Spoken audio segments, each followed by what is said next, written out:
أعوذ بالله من الشيطان الرجيم. بسم الله الرحمن الرحيم. الحمد لله الأول والآخر والظاهر والباطن وهو على كل شيء قدير. وأشهد أن لا إله إلا الله وحده لا شريك له وأشهد أن محمدا عبده ورسوله صلى الله عليه وعلى آله وصحبته ومن سار على دربه إلى يوم الدين. أوصيكم وإياي بتقوى الله يا أيها الذين آمنوا اتقوا الله حق تقاته ولا تموتن إلا وأنتم مسلمون. يا أيها الناس اتقوا ربكم الذي خلقكم من نفس واحدة وخلق منها زوجها وبث منهما رجالا كثيرا ونساء واتقوا الله الذي تساءلون به والأرحام إن الله كان عليكم رقيبا. يا أيها الذين آمنوا اتقوا الله وقولوا قولا سديدا يصلح لكم أعمالكم ويغفر لكم ذنوبكم ومن يطع الله ورسوله فقد فاز فوزا عظيما. إن أصدق الكلام كتاب الله وخير الهدي هدي محمد صلى الله عليه وسلم وشر الأمور محدثاتها وكل محدثة بدعة وكل بدعة ضلالة وكل ضلالة في النار. أما بعد nzijukiza onnambuliriza nga bwe nejjukiza obulamu bwaffe bwonna okuwangala nga Allah tumwebaza n'okumutenderezanga ebirungi bingi ow'ekitiibwa Allah byakkolera ebitalinayo mulala ayinza kukukolera. Omugaso gwonna mu bulamu Allah, ebirungi byonna mu bulamu Allah. Suratu Nahl aya ya 5:3 owekitiibwa Allah nti wama bikum min ni'matin famin Allah thumma idha massakum ad-durru fa ilayhi taj'arun. Teri kalungi muntu yenna kalina okujjako nga akamuwadde Allah era yakateeseteese.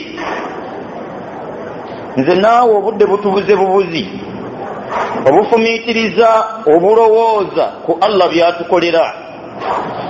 Kkiriza nkujjukize nga bwe nejjukiza mbyatukoledde Allah ow'ekitiibwa ebinene ebiyaayaanirwa abangi kigambo obulamu bannange kyabbeeyi. Baziikiddwa buli lunaku nga n'abamu naawe okuziika okubaddemu. Gwe ennaku z'omwezi ze wakwata kwe wazaalirwa bangi baziikwa ku olwo. Nga gwe emyaka 32 gyobala ku duniya eryagibala mu ttaka. Wama bikum min ni'matin famin Allah. Buli koyina mu bulamu nga kalungi akakuwadde Allah. Twanguyiddwa nnyo okwebaza abantu. Mukyala ayanguyirwa okwebaza bba neyerabira Allah yamumuwa ng'oba oliawo n'abalala bandimwagadde. Omwami n'ayanguyirwa okwebaza mukyala we neyerabira ow'ekitiibwa Allah yamumuwa ng'omukyala afaanana atyo bangi abandimwagadde. Omwana n'ayanguyirwa okwebaza muzadde we neyerabira ow'ekitiibwa Allah yamuwa abazadde abategeera batyo nga bangi bandibaagadde. Bazadde bangi twebaza abaana. Buli azadde omwana yandyagadde omwana amugase Allah byatategese. Even buli mugaso gwonna nga tonneebaza muntu yenna Allah ye mutuufu okusooka okwebaza. Abakozi twebaza nnyo bakama baffe nnyo mulimu Allah yagugaba era oyo asobola omugjawo nga mukama wo n'akuwa omulala. Asaana okwebaza nga Allah ebbanga lyonna. Bwe tunaategeera okwebaza w'ekitiibwa Allah kijja kutuwa bingi ebitegeeza eddiini yaffe. Bingi tetubirowoozezaako bulowooza. Obulamu obuyina nga bangi baziikiddwa. Kyakubiri omukyalo omuyina abaana obayina nabo Allah era abakuweredde obulamu. Bangi baziise bakyala baabwe. Akadde kano eriyo omwami ali ku mayiti ya mukyala we.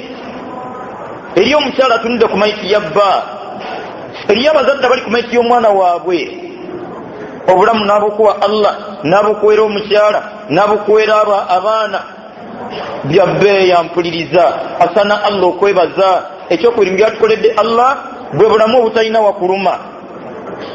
Bannanga abantu balwadde. Allahu akbar. Abantu bali ku oxygen, bali mu koma, basuze basinda, basuze bakema mu bulumi obutagambika. N'abeetolodde w'ab'eŋŋanda ne basaasira haji ne basaasira ajaki, bazadde ne basaasira omwana waabwe. Mulwadde alumwa n'omujjanjabi n'ezziga ne lijjula okujja ng'olaba omwana we ali mu bulumi obutagambika. Bulwadde buluma, mmere neggwamu obuwoomi. Teri mulwadde ddala alina kika kya mmere kyayagala kulya. Bulwadde buluma ne ssente ne ziggwamu omuwendo. Buli mulwadde yenna nga mulwadde ddala yeegomba kimu ddi lwaliddamu okutambula nga gwe bw'otambula. Ekyo tutalaba nga nsonga. Obulamu Allah n'abukuwa nga tolina wakuluma, n'omwana wo talina wamuluma ne ekyokusatu yadde kino abasinga tetukisaako nnyo birowoozo. Engabirira bangi Allah gy'atugabiriramu ya bbeeyi nnungi mpewufu kugyagabiriramu abalala. Oyitanga ku kkubo abakolera mu wino otunira omusajja ne kilo 17 ez'akawunga ez'ebijanjaalo nga Allah riziki ye yagimutegekedde omwo. Maazalika nga bumubuuza nti muno Allah yakutegekeddemu mmeka? 5. Naawe bakikutikke. Batunira basima amakubo, payipu z'amazzi z'amasannyalaze z'amasimu, sajja ensuuluulu ku kolansi nga Allah muyamuteredde 4,000 olunaku lulamba. Engabirira gwe Allah gyakugabiriramu wali ogifumiitirizaako Allah omwebaze? Weebuze nti nze ensuuluulu nandigisobodde. Bwe yandibadde Allah sente yazinteekera mu kwetikka nandimazeeko habibu. Abange Allah tumwebaze. Bingi tetuyinza bimalayo. Gwe ebiyungo byonna obirina. Eriyo alina omukono ogumu, eriyo talina magulu, eriyo abatayogera, eriyo abatalaba. Tumwebaze Allah ow'ekitiibwa. Ebbanga lyonna gwe Allah lyakuwangazza. Ayinza okuba nga takuteekangako mu mbeera yakkubirwa mulanga. Imaamu yali azzeeko mu maaso ng'omwetaavu gwayogerako yeggwe. Gw'omanyi kyekitegeeza okutuula wootudde ng'omanyidde ddala bulungi nti gwe bagamba atalina kyaggulo yenze nga riziki Allah gye yagitegese. Bane bingi Allah byatukolera gwe tebakusonderanga ku ssente yonna oba oliawo nga Profesa Abad Kiyimba mu bwa profesa bwe n'amuwanulayo Allah ow'ekitiibwa obuyambi ajja abunoonye muggo ow'ekyokutaano buli enna alina 10,000 nga Allah takukkakkanyangako kugenda kunoonya buyambi wa dokita yenna wa injiniya yenna. Tusaana okumwebaza Allah olw'ebingi byatukolera ebitayinaayo mulala ayinza tukolera. Tetubiwadde budde muntu kumanya muwendo gwa mukyala. Banna mufumbo wenna mpuliriza obulamu obutaliimu mukyala ku saidi y'omwami. Allahu akbar. Sikifaananyi ng'ozzeeyeeko ebisumulizo banna bitaddewa kukakkananga alhamdulillah byagudde. Saa ziri mu 4 kakati ebbagiro baliri saidi ki? Ayina omukyala gwe tokiwa mu muwendo n'omukyala alina omwami abirabanga ebya bulijjo. Ne ku Allah byonna byakolera omuntu tekuli kyalayisi, tekuli kya bulijjo. Okuddayo eka ositame okume stove okwate ebidomola amazzi nga temuli engoye okere ku makya z'onooyambala neerabira ziweddewo so kale jjo nali ngenda kwoza bakyekya ffe tukebera bukebezi we ziriibwe zikubulawo n'oyitaja masumaye ampuliriza bya bbeeyi bwe gutuuka ku kulinnya ekitanda ng'okirinnya wekka. Allahu akbar. abantu ensonga z'obufumbo balowoozaako ndowooze n'azimaliririza mu kirooto ku makya n'akeera mu bbaafu ey'obwemage gwe n'osalawo obusazi ddi naddi lw'otayagala. Allah yateekateeka byonna. Abafumba balina omwana kyabbeeyi. Ebbanga Allah lyakuwangazza ne mukyalawo abakubanga tabawanga mwana emyaka gye mumaze mwandibadde obaolyawo mwayawukana dda.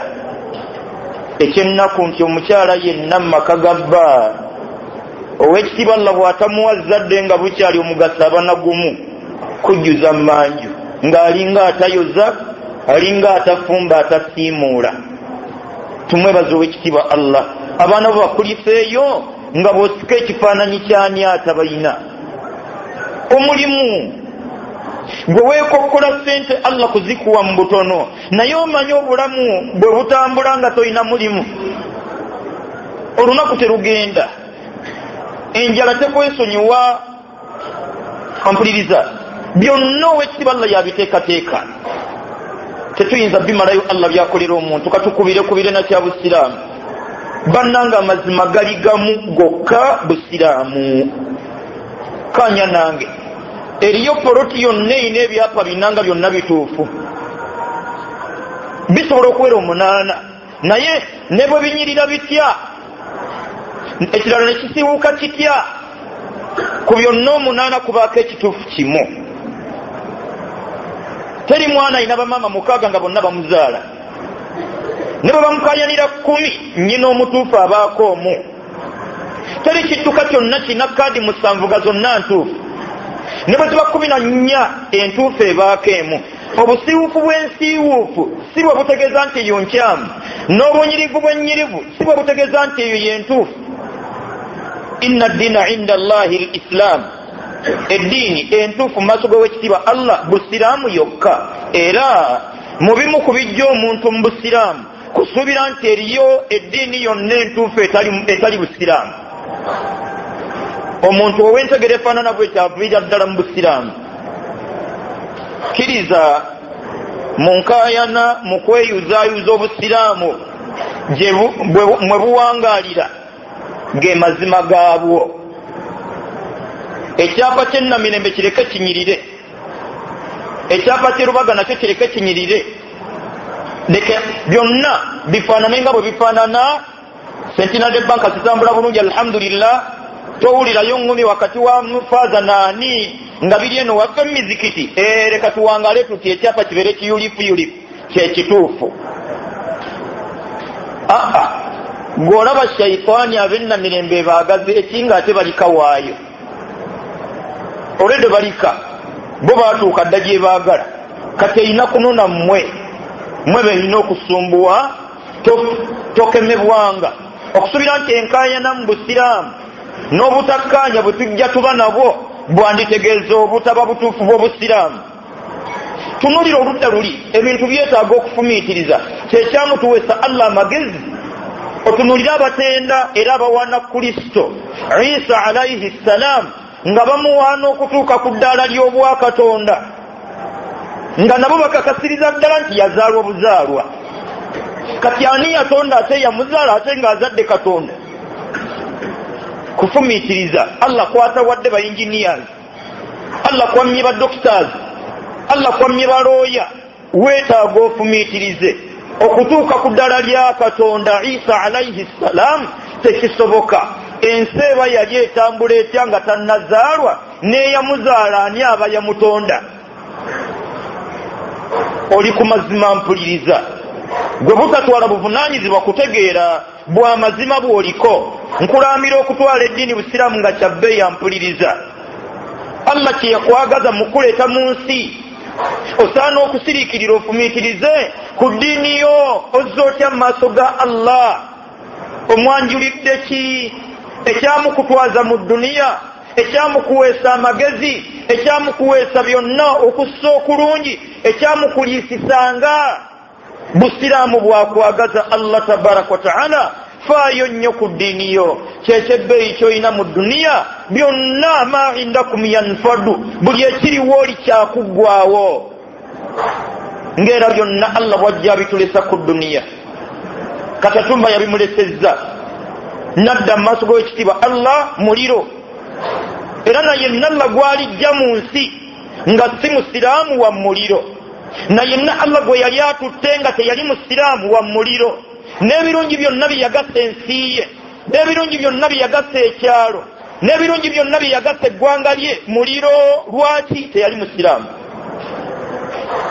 Byonna yabikola talina kyapa kituufu. Bamandera twala eddiini yo nga kyatika ofeeyo nnyo ku kuba omusiraamu. Bannange ekigambo la ilaha illallah muhammadun rasulullah kiwa obudde fumiitiriza. Anaasiramuka kyasiisirako, anaasiramuka kyalemerako, anaasiramuka kyannyonnyoka ne kimuyingiza mu busiraamu kuba akinnyonnyose. La bimujarradi nutuki biha, si kukyogera mu bwogezi. Ekigambo ekyo kisaana kive mu Luwarabu kidde mu lulimi lw'osinga okutegeera. Byonna bye kinnyonnyola bifuuke entegeerayo, bifuuke obulamu bwo, bifuuke empangaalayo. Ennaku etuluma mpuliriza tetwategeera kigambo la ilaha illallah. Nukarriruha, tukiddingana emirundi mingi. Bal la nafham walau maanaha, bangi yadde amakulu gaakyo tetugamanye. Fama min muslimin, teri yaliba musiraamu nga bwe yali ateekwa bbuba okugjako ng'ekigambo ekyo yakinnyonnyoka olunnyonnyoko olumuyingiza mu ddiini busiraamu. Ebigambo byaffe olwaleero mubufunze obukulu bw'ekigambo la ilaha illallah. Ekisooka hiya asaasu diini labdi, ekigambo ekyo gwe musingi gw'eddiini ya buli muntu. Ekigambo ekyo hiya asaasu diini labdi, gwe musingi gw'eddiini ya buli muntu. Ekikulu si kukola naye musingi kikwokoledde. La ilaha illallah mpaji mu mpaji z'obusiraamu ettaano yeesooka. Empaji ennyo zisigadde zikola bisenge busolya era zikola bisigadde. Empaji ekola omusingi okutuula byonna ye la ilaha illallah. Okusaala tusaale naye osaalidde ku musingi ki? Ebirevu tubirekeko alhamdulillah bya musiraamu okirekeddeko ku musingi ki? Ekikaya kyebikkirira alhamdulillah okyebikkiriridde ku musingi ki? N'emirimu gyonna mu busiraamu tugikole naye yenna aligikola tategedde musingi kikwagikoledde tagenda gisasulwa. Obusiraamu bw'omusiraamu bwonna bukuŋŋaanidde mu kigambo kya la ilaha illallah. Bwe kinnyonnyoka tekizaala byonna ebitegeeza eddiini. Kizaala obukkiriza, kizaala takuwa, kizaala obugonvu mu Allah, kizaala obuwulize, kizaala obwesige mu Allah, kizaala empisa, kizaala obukakkamu, kizaala Qur'ani entuufu, kizaala okutendereza okutuufu, kizaala esswala entuufu, kizaala hijja entuufu, kizaala ebisibo ebituufu, kizaala byonna bitegeeza eddiini busiraamu eri yenna kitegedde. Olwaleero bangi bwe tutaakitegeera n'ebisigadde kyova olaba bitambula bwe bityo. Swala zitutawaanya. Ani agisaala agyekakasa ng'alina obumalirivu obuyinza ogisalira ku muzindalo nga buli muntu awulira. Qur'ani ebizibu byayo naawe obimanyi. Emyaka gy'olina n'essuula muyo 1014 naawe okakasiriza ddala nti nze neekakasamu ziri 2 ku myaka 36. Okusiba bangi twakoma mu Ramallani era tulinze Ramallani. Byonna bye tulina ng'ebizibu okubiraddala ku buli muntu kinnoomu biva mu kutegeera kigambo ekyo tetwakitegeera. N'emirembe bonna gye baafuna abaatusooka Abubakari, Muhammad, Musa alayhi salam na bonna abazze batukulembera mu bukkiriza emirembe gyabwe mu nsi gyatandika na kutegeera kigambo kya la ilaha illallah. Ye yali entegeera yaabwe, ye yali enzikiriza yaabwe. Hiya asaasu diini labdi, ekigambo kino bwe kitegeerekeka gufuuka omusingi gw'eddiini y'omuntu. Suratu Tawba aya 19. Owekitiibwa Allah agamba mu mbeera ya kibuuzo, abuuza nti afaman assasa bunyanahu ala taqwa min Allahi wa ridwanin khairun amman asasa bunyanahu ala shafa jurfin nar fanhara bihi fi nari jahannam wallahu la yahdi alqawma adh-dhalimin. Abange mulaba mutya azimbye dini busiramu eyiye ku musingi gwa taqwa ala taqwa min Allah, ngedini busiramu eyiye ajizimbidde ku taqwa yanna maddala waridwanin nakola nga byonna byakola ng'ekimuli ku mutwe Allah kumusiima kyekizibu kye. Mu musingi kwazimbidde eddiini ye taqwa entuufu, nabbanga lyonna kola nga byonna nga gwanoonya musiime Allah. khairun oyo yasinga obulungi amman assasa bunyanahu ala shafa jurfin nar, oba azimbye eddiini busiraamu oyiye awatali musingi gwonna nga ye atandika butandisi kusala kuba ye munda awulira musiraamu. Yalekako bulesibirevu kuba bawangana nabo babirekako neseeka juzi yabagamba ye mujumiza nnyo mukwebikirira kuba omusajja gwe yafumbirwa yooyo. amman asasa bunyanahu, oba azimbye omusingi gw'eddiini ye ala shafa jurfin nar awatali musingi gwonna nga tafuddeyo kunoonya musingi kikwateekwa kukolera byonna byakola mu busiraamu. fanhara bihi fi nari jahannam, ng'afaanana nti obaddiziba mu maaso ga Allah ye yennyini ne byeyakola Allah agenda bayoola asule mu muliro jahannam. wallahu la yahdi alqawma adh-dhalimin, talungamyangako Allah ate tajja kulungamya muntu yenna mulyazamaanyi atategedde kikyateekwa kutandikirako okukola na kikyateekwa kuzzaako. aya 18 waggulu weeno nabbi sallallahu alaihi wasallama yayitibwa abaali mu bifaananyi by'abasiraamu nga balina omuzikiti kwe bazimbye bagumaliriza nga gunyirira, bamuyita jjaguggulewo mu butongole, aba ateekateeka ayambadde amaliriza. Allah nassa aya 18 yamugamba nti la takumu fihi abada, tolinnyayo muzikiti ogwo bulamu bwo bwonna togulinnyamu, gutonya nedda. la masjidun ussisa ala taqwa, si muzikiti guzimbiddwa kutya Allah, si muzikiti guzimbiddwa batya Allah. naffe Allah ow'ekitiibwa bwe tutaafeeyo kutereeza misingi kwe tusaalira, bwe tutaafeeyo kutereeza misingi kwe tusiibira, seeka bw'ataafeeyo kutereeza musingi kwasomeseza, byonna bye tukola Allah ajja bitugobya. eddiini busiraamu ampuliriza entuufu etandika na kunnyonnyoka na kutegeera ekigambo la ilaha illa Allah, olunnyonnyoka olutakirekaayo. teriiyo walala we tuliyita tusiramuka. Allahu akbar. tulina ekirwadde ekyo, empagi ennya tufuddeyo abantu basaala n'abasomesa b'essala bangi. empagi ennya tufuddeyo abantu basiiba ne mu Ramadani yonna emisomo gy'okusiba gye gitambula. empagi ennya tufuddeyo abantu zaka bagitoola n'ebitongole bya house of zaka mu biwulira butakalubiriza muntu kutoola zaka.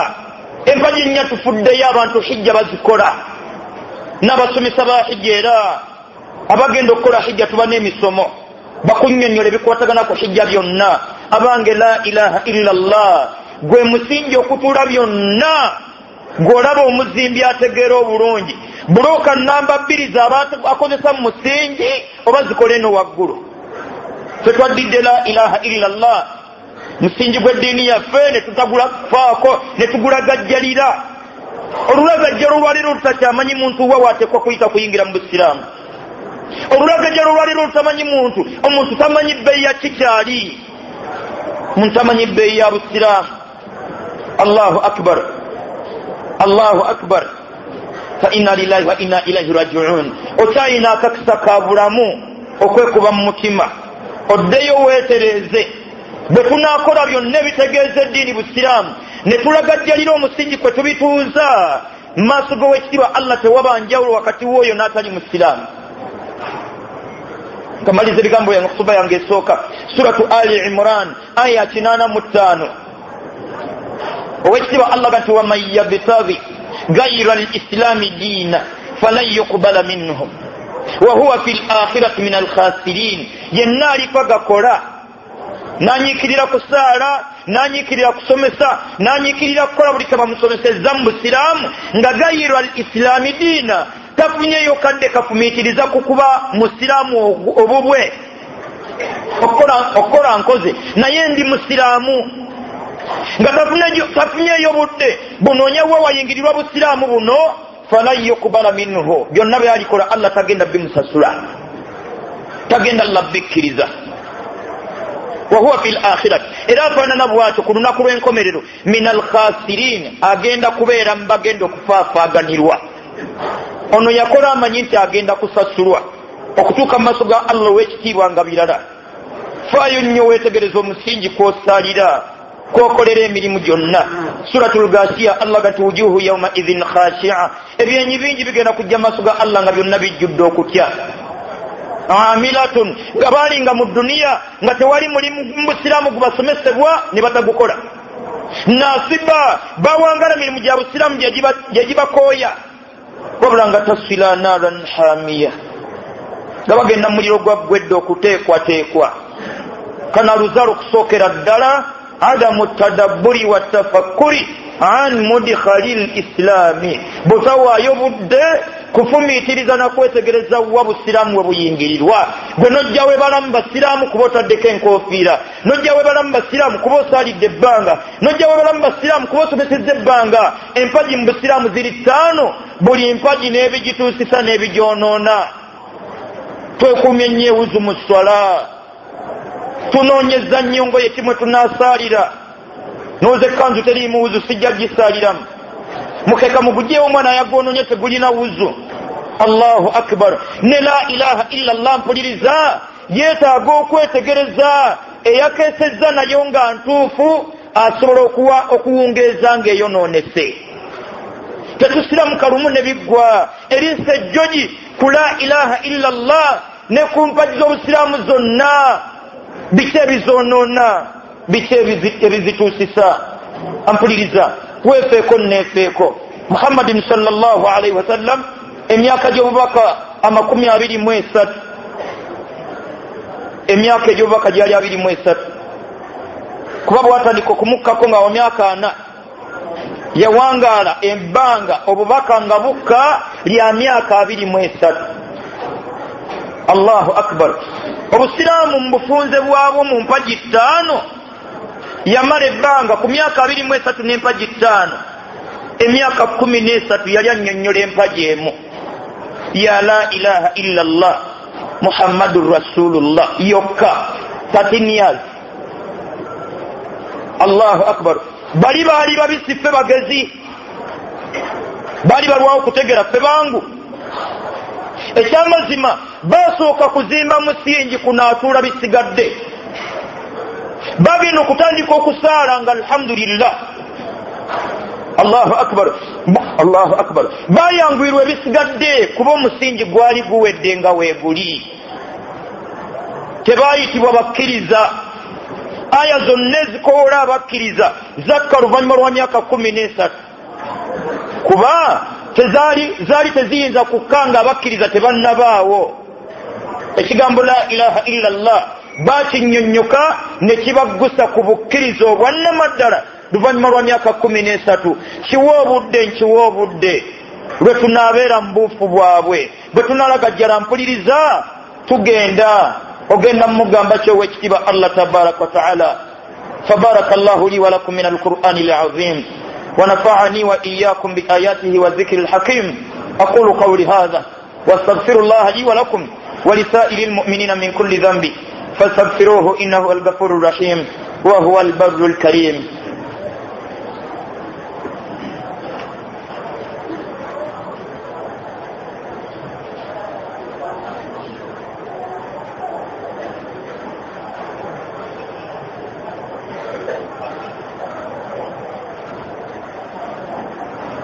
الحمد لله حمدا كثيرا طيبا مباركا فيه غير مكفي ولا مودع ولا مستغنى عنه ربنا عز وجل. أفضل الصلاة وأتم التسليم على رسوله الأمين صلى الله عليه وعلى آله وصحبه أجمعين. twetereza mpuliriza naddala ekigambo kya la ilaha illa Allah yentandikwa y'obusiraamu eri anaabuba. Kikyusa entegera y'omuntu n'asoma Qur'ani nga byetegeeza byategeera. Alhamdulillah nga gwasiiba atenda, gwasiiba awaana, gwasiiba asukulumya Allah nga ne mu nsonga ezimu muwaanyisa Allah. nsonga lwaki amutendereza ye rabbil alamin. Owekitiibwa Allah yakakasa yona ayogera, yakakasa, yakkiriza, yamatira, yakkanya naye nti Allah owekitiibwa ye mulezi wa buli kitonde.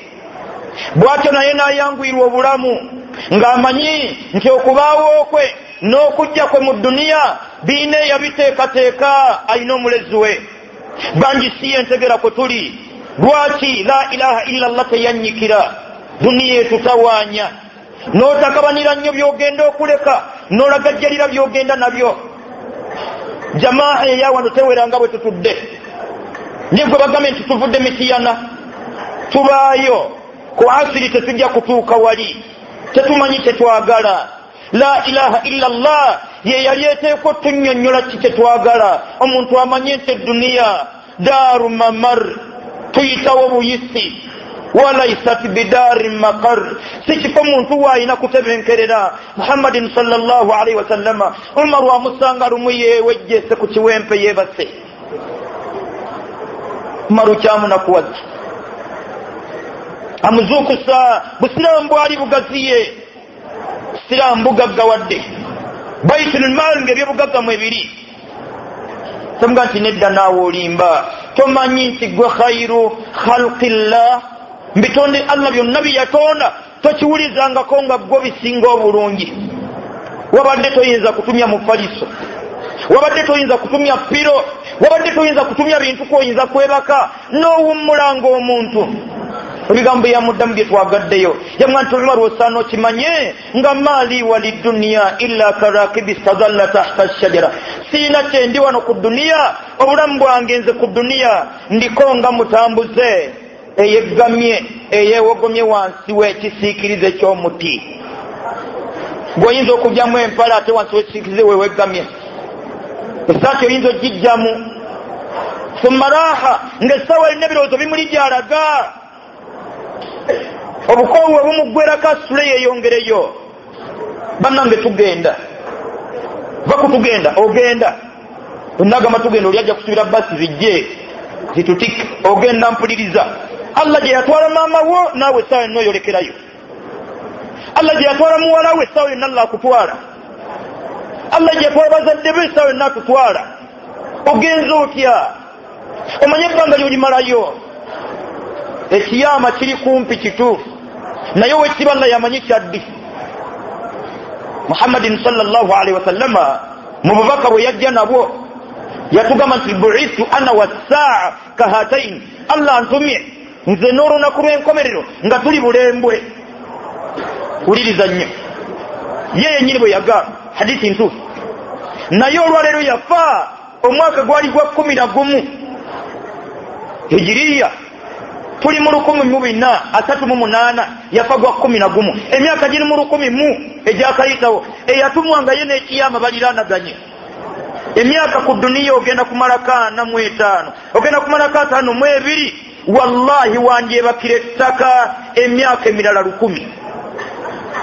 Gw'olaba osaana kutakabanira bbanga lino ettono ennyo nga mahadhalika owekitiibwa Allah yakutonda byonna bitegese.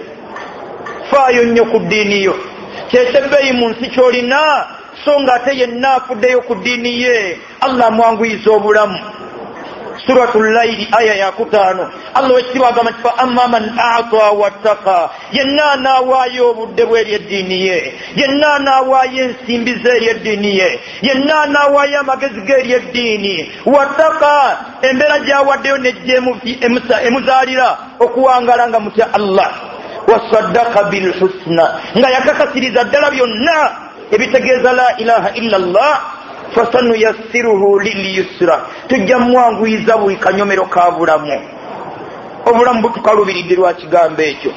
Tuli mu duniya ng'omuntu amanyi yeyeeriisa, awoza ntobye nze gwe mulaba, sina mulimu gwe sikoze, gye nvudde wange si mwangu. Allahu akbar walillahi alhamdu. Toyina byotobye. Bannange programu ya buli kiramu Allah yagiyina. Nkulamira okutwala eddiini yo nga kyabbeeyi. Yakuleeta mu duniya Allah nga toliiko kagoye konna, nga toliiko kagoye konna. N'akuleeta n'ekiyengera kimu kya busiraamu.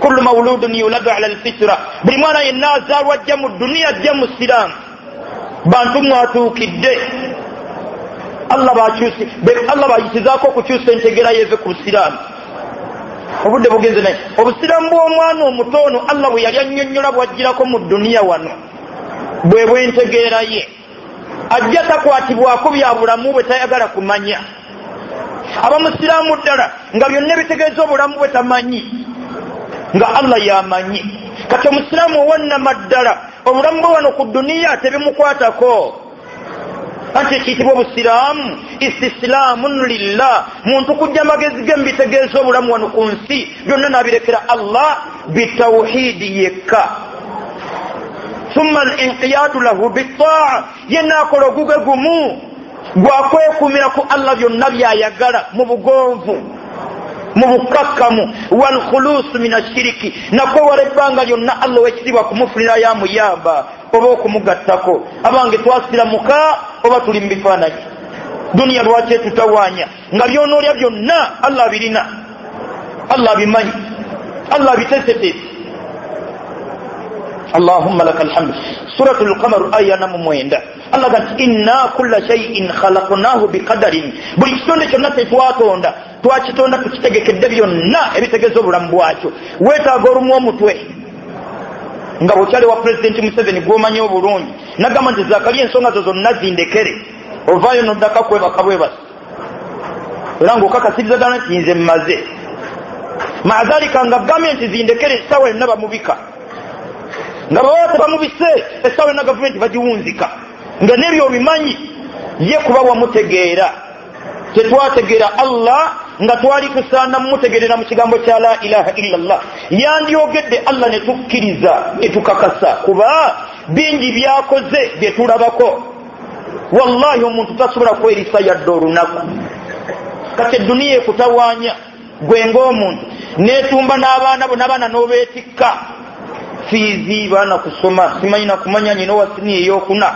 ey'omukaaga wali wagenda ku university nze gwolaba wano gwe bagambye nti Allah bwakutwalira wano gwe bakoma okulya ntoba nanjiyiza abaana bange muwogo mukyere gubayisa bubi teri muzadde yenna ategekera kitonde kyonna al-qadar kuteekateeka Allah yabikola mu mpagi z'obukkiriza ziri mukaaga esembayo wansi ey'omukaaga watu'mina bilqadari anaaba omukkiriza ddala akakasiriza ddala nti byonna birina bitegeka byonna birina nnyini byo khayrihi embeera yonna ejjanga nnungi mu bulamu bwa buli kiramu Allah wa sharrihi n'embeera yonna enejjanga enyiga Allah yabitegeka kati weetaaga ki ekikumenya ekisaana okumenya omukkiriza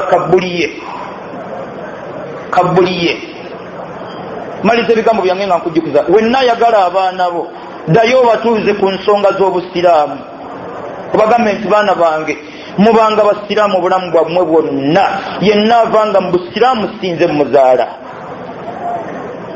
tekimala batwale mu masomero nga ga busiraamu tulanga nabo ntakere bagamba nti Allah yatuliisa yabaweerera nze senta mpa buwi siina lwe nali nvudde waka nga mmanyi zaagenda okumpa nange ndabirawo olweggulo nga mpadde ena abaana basigemu entegeera ensiraamu Allah agenda okujjulula nga bakaabira gwe kuba abasinga tebakaabira mugenzi bolaba bakaaba abasinga bakaabira birungi bye babadde balina mu mugenzi tugenda kulyawa ennyumba nyagenda ogisasula ng'omwana omukulu ali ku nsonda akaaba fees sinia yakuna tugenda kukola mox ku Mande taata tumuziisirwa okutaano nga n'abasaasira bonna basaasira abaana abo omusajja abalese mu muzigo nga ye alinga agenze mu kalina abaana basigiddewamu entegera entuufu be bamanya nti taata kabuli gyagenzeemu nfunda yanzikiza ya bbugumu ne bawangaala ng'ebigambo byabwe kulajanira Allah asonyiwe kitaabwe amwanguyize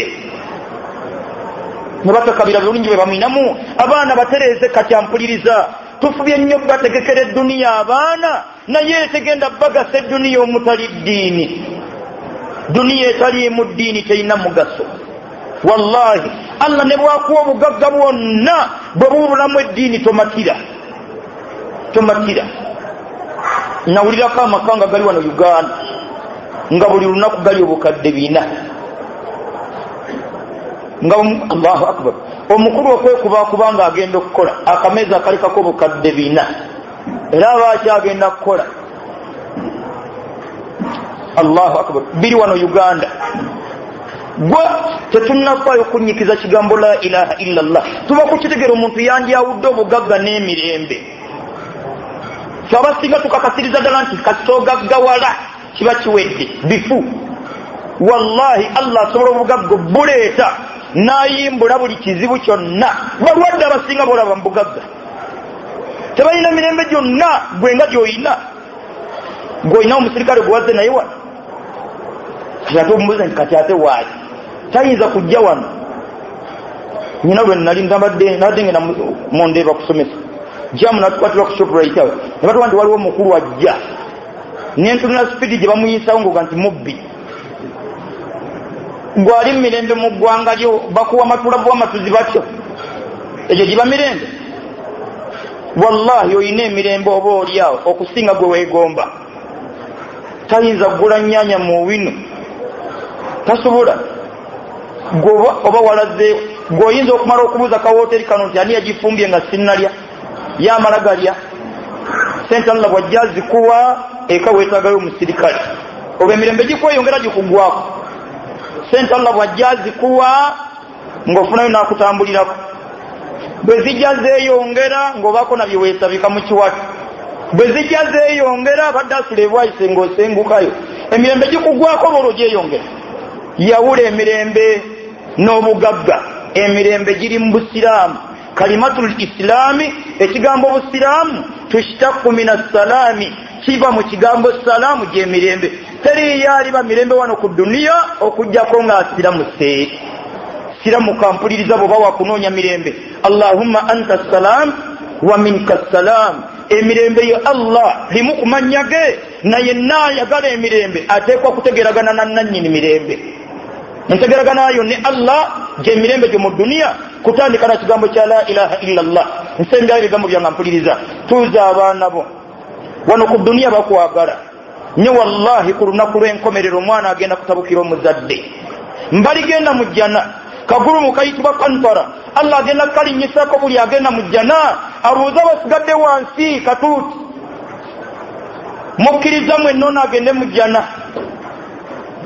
ntaba n'osulaga nti taata tuyambe talavaayo tumala okutereeza bino nga byonna watufuganga kulivaizinga bitabo nga watufuganga ddala ddiri watulagira okusala ne tugaana masomero wanoonyanga ga standard jangu tugabane ku swaleezi omugani mwana wange ng'awulira oyo akyakusika empale nga najja kyakutta ekkanzu age tatazaala sooka okke wange mukazi wotasala nawe okimanyi owooza nze yannema yakulema akulemera woka baba yakulema agende kaba olwaliro wallahi bangi obusiraamu tebutwawula na bukyala mukyala omuzze ewaabo baga nti omukyala muleesa nnemye bakubuze nti kiki nkitasaala abakubuza leka naawe oba waliyo ensonga endala kusaa sebo nno osiramu okuba matiza nti ddala ensonga eryemu swala yemugobezza so nga nze naawe omukyala ku buvunaanyizibwa bulala tufunvubira mukyala naawe zennaku nyanga tafumba ofunye eŋŋundi kyagala kummanyira kati wajja kukolaki mukwateko ekiraku kubeeri omukazi ono ayagala kummanyiira ebyo byofunvubira ku swala wo yakulema kakulemere ku duniya wano naye ye tagenda kulemwa ku nkomerero gwekkiriza kakuleme kati naye ye ku nkomerero tagenda kulemwa omwana nga alabye ku muliro mbwakuleke gwogende mu jjana Allahu akbar tekigenda kusoboka ekigambo kyabadde Mwangola wali ewaffe Kawenke isiraamu omu musaze wa Mwangola mutabani we mubbi abaddemu engalo empanvu era zikyalimu amaze ebbanga nga alina wabba butto kitaawe yamulabula dda namwe kaamaati wandivudde ku buto abasajja bwe balikwata teyawulira Allah yamugeredde ne bamukwata mu January nga bamutwala ku poliisi n'ebidomola bya butto yajjeyo akasimu n'akubira kitaawe namwe taata bankutte ne butto era wowulirira bino bantwala ku poliisi ngero omuzadde bulijjo azaala mutabani we yamwe nti weetikka omusalaba gwo bulijjo kite nkugamba biki bulijjo kumba omwana mundaga nti taata tayinza kunvaamu bwati nga bamutwala ku poliisi akoze statement nga bamuteeka ku patro bamukomyewo ku kyala balage bulijjo butamuguza baani. Allahu akbar. Omwana olwalengedde kitawe ku mwala yagambye abapoliisi nti mbenguza butasookera ddala yoyo. Muzeeyi ne bassa ku mpingo. Omwana bw'aba tayinza kuleka kitawe mu bifaanana bityo alimala kulaba kumulira gavumenti genda gwe genda mu jjananze gwasinga yogera n'abaana bo. Tuyinawo omukisa ogusinkana n'ezzadde lyaffe mu jjana kiriba kya ssanyu nga mutudde ne mutabani wo Ahmad omukulisa edduniya kulika kabuli nga munyumyamu suratu Tur. Allah gati allazina amanu bonna abaafayo ku bukkiriza bwabwe wattaba'atuhum dhurriyyatuhum biimanin ne bakuba nnyo n'ezzadde lyabwe libeere likkiriza nga bo alhaqna bihim dhurriyyatahum. Allah agenda basinkanya n'ezzadde lyabwe mu jjana batule banyumyemu liri bassanyo nga Allah akkiriza gwogene mu jjana nga zaana muwala wagenda muliro tuula n'omwana wo leero wooli enkyogenda obulamu tebukoma bukoma mu kifo ekimu ku bibiri mu jjana oba muliro. Duniya ekutawanyiza bwerere programu yonna Allah agiina bifo nga bwempulira bajja babigomu be babigobyemu abo baraka ziba ziweddewo. Allah tajja kujja kugamba nti wano mulimu guweddewo ngenda kutwala awalala era nejja kutwala amanyiiro. Allah asobola okujja omuntu mu Kampala namutwala mu kyalo nyina mukwano gwange Bashir yali kawempe nga mwavu mulungi alhamdulillah Allah yamuzza Masaka mugagga muzibu kati bangi tuwala na byalo naye riziki wallahi eri Allah wagiteredde muntu ntero byogera teri mulimu gonna gulimu ssente teri gutaliimu riziki sente ziri Allah wasazeewo zikuteera kati gwo ekikumenya ki nze tuna abavubuka batambula ne bukyutex Allahu akbar nono Allah mwamulisiza muno notunulira atunda ebinyeebwa nga tebiweza mitwalo 5 mu kibbo ninga yizo kuga nti abaana basoma ne Land Road tammanyi nga towaako ebyayayuuya. Please Allah yatuliisa tewali njawulo wakati Allah ndabirira tijalabirira mu nkoko jalabirira mu mbuzi fenna tulabirira olwabirira lufaanana enkoko enyweza bulaadi bwayo netandika okukebera buli Allah weyatadde teruma muto kuweekebedde nga tewaji egenda ekebera bukebezi weyatadde ku bulaadi bwetendereza omutegesi naawe kati ejo takulira bwe ziggwangayo takula awalala Allah yamanyi. Allahumma salli ala Muhammad wa ala ali Muhammad kama sallaita ala Ibrahima wa ala ali Ibrahima innaka hamidun majid wa barik Allahumma ala Muhammad wa ala ali Muhammad kama barakta ala Ibrahima wa ala ali Ibrahima innaka hamidun majid warda Allahumma anil arba'ati al-khulafa Abu Bakar wa Umar wa Uthman wa Ali وعن سائر صحابته ومن تبعهم بإحسان إلى يوم الدين. اللهم أعز الإسلام والمسلمين وأذل الشرك المشركين ودمر أعداء الدين يا رب العالمين. اللهم أرنا الحق حقا وارزقنا اتباعه وأرنا الباطل باطلا وارزقنا اجتنابه يا الله. اللهم ربنا آتنا في الدنيا حسنة وفي الآخرة حسنة وقنا عذاب النار. ربنا لا تؤاخذنا إن نسينا أو أخطأنا. ربنا ولا تحمل علينا إسرا كما حملته على الذين من قبلنا. ربنا ولا تحملنا ما لا طاقة لنا به واعف عنا واغفر لنا وارحمنا أنت مولانا فانصرنا على القوم الكافرين. اللهم توفنا مسلمين. اللهم توفنا مسلمين. اللهم توفنا مسلمين وألحقنا بالصالحين يا رب العالمين. ربنا اللهم إنا نسألك الهدى والتقى والعفاف يا إله الأولين والآخرين. اللهم اهدنا الصراط المستقيم. اللهم اهدنا الصراط المستقيم. اللهم اهدنا الصراط المستقيم صراط الذين أنعمت عليهم غير المغضوب عليهم ولا الضالين. سبحان ربك رب العزة عما يصفون وسلام على المرسلين والحمد لله رب العالمين. وأقم الصلاة إن صلاة كانت على المؤمنين كتابا موقوتا.